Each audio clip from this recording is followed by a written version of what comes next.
কাকা ইয়া বাতি যায় টিয়া হয়েছে যা রুজি করি এই সংসারে শুধু অভাব আর টান অভাব আর টান। এখানে টিয়া রুজি করলো হরের দিন 300 টিয়া টান থায়, ওই 2000 টিয়া রুজি করলো হরের সপ্তাহে আবার টান থায়। এই শুধু টানে টানে আর জীবন শেষ।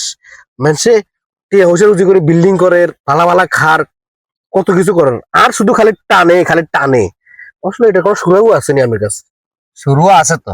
কেমনি কাকা? 5 ওয়াক্ত নামাজ কালাম পড়বি, প্রথম শুরু হলো এটা।